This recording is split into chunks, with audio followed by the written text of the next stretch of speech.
মানুষ শুধু আত্মমগ্ন এবং আত্মবিলাসী হয়ে দাঁড়িয়েছে, ভোগ এবং প্রাপ্তিটাকে বড় করে দেখছে জীবনের।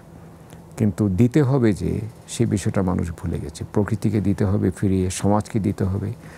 আর সবচেয়ে বড় জিনিস, যদি আমার সুন্দর প্রবৃত্তিগুলির, যাকে আমরা কোমল বৃত্তি বলি, সেগুলি যদি চর্চা না হয়, তাহলে সমস্ত পৃথিবীর যে বিভৎসতা আছে সেগুলি আমাদের ভিতর খুব সহজেই ছড়িয়ে পড়বে। আমরা কি কখনো কিশোর গ্যাংয়ের কথা ভাবতে পেরেছি?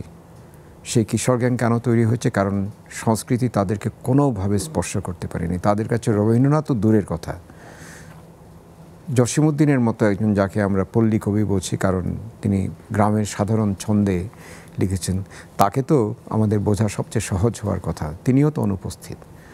তো এই যে আমরা রবীন্দ্রনাথকে দূরে সরিয়ে রাখছি, বা আমাদের বড় কবি যারা আছেন, সাহিত্যিক যারা আছেন, তাদেরকে সরিয়ে রাখছি, চিত্রকলা চর্চাটাকে আমাদের ভিতরে প্রতিষ্ঠা করতে দিচ্ছি না, বা যে সমস্ত প্রবৃত্তি শিশুদেরকে মহৎ করতে পারে, মানবিক করতে পারে, সেগুলি থেকে তাদের বঞ্চিত করছি, তাতে নিজেদের পায়ে তো আমরা কুড়াল মারছি। রবীন্দ্রনাথ এই কথাটাও লিখেছেন যে যে জাতি তার নিজের আকাঙ্ক্ষার এবং আত্মশুদ্ধির পথ থেকে মুখ ফিরিয়ে নেয়, তার ধ্বংস খুব তাড়াতাড়ি হয়। তো আত্মশুদ্ধি কখন হয়? আত্মশুদ্ধি হয় নৈতিকতার মধ্য দিয়ে, প্রকৃতির প্রতি ভালোবাসার মধ্য দিয়ে, মানবিকতা প্রকাশের মধ্য দিয়ে আত্মশুদ্ধিও হয়। আমি যখন দেব তখন আমি অনেক বেশি পাবো, সেই প্রাপ্তির হিসাবটা তখন উল্টে যাবে, সেটা জাগতিক হিসাব থাকবে না। এই জাগতিক হিসাবগুলি দূরে রাখার জন্যই তো আমরা কবিতা পড়ি।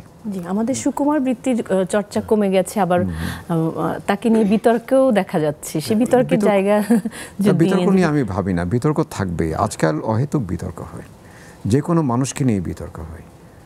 অনেক দেখেছি, ইউটিউব নামে একটা জিনিস আছে, সেখানে যে সমস্ত বক্তৃতা হয়, মানে অবাক হয়ে যে এগুলি মানুষ কি করে শুনছে, লক্ষ লক্ষ মানুষ শুনছে। সেখানে বলা হচ্ছে রবীন্দ্রনাথ কোনোদিনই বাংলাদেশকে নিয়ে ভাবেননি, রবীন্দ্রনাথ ঢাকা বিশ্ববিদ্যালয় প্রতিষ্ঠা করতে বাধা দিয়েছিলেন, ইত্যাদি ইত্যাদি কল্পিত চিন্তা ভাবনা। নজরুল এবং রবীন্দ্রনাথকে একখানে নিয়ে আসে। নজরুলের জন্ম যখন হয় তখন রবীন্দ্রনাথের অনেক কবিতা লেখা হয়ে গেছে, তখন মানসী বোধহয় এই পর্যায়টা তার ছিল।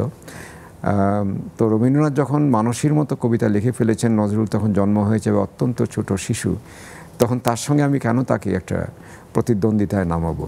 নজরুল তো জীবনে নিয়ে লেখা হয়নি কেন? এবং খেয়াল করে দেখুন, রবীন্দ্রনাথ অনেক তার ভক্তকে, যারা আধুনিক কবি ছিলেন, তাদেরকে কোনো বই উৎসর্গ করেননি, করেছেন নজরুলকে। নজরুল তার সঞ্চিতা উৎসর্গ করেছেন রবীন্দ্রনাথকে। কি চমৎকার একটা সম্পর্ক, বসন্ত করেছেন। কাজেই এই যে তাদের ভিতরে একটা সম্পর্ক ছিল, একটা গুরু শিষ্যের সম্পর্ক, এই পরম্পরাটাই তো আমাদের সাহিত্য লালন করে, এই পরম্পরাটা আমাদের শিক্ষা লালন করে।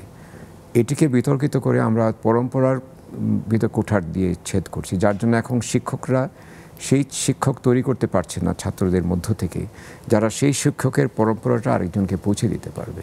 স্বার্থপরতা আমাদের মাঝখানে পড়ে গেছে বলে আমরা রবীন্দ্রনাথ থেকে কিছু নিতে পারছি না, নজরুল থেকেও নিতে পারছি না, বরঞ্চ দুই মানুষটাকে আমরা বিতর্কে উপস্থাপিত করি। তিনটি ক্ষেত্রে একটা শিশুর মনের বিকাশ ঘটে, বা বিকাশ ঘটানোর জন্য তিনটি প্রস্তুত থাকা উচিত। তিনটি ক্ষেত্র, একটি হচ্ছে পরিবার, তারপর সমাজ, কারণ সমাজ আত্মীয় স্বজন সবই থাকেন, বন্ধুবান্ধব, তৃতীয় শিক্ষা প্রতিষ্ঠান।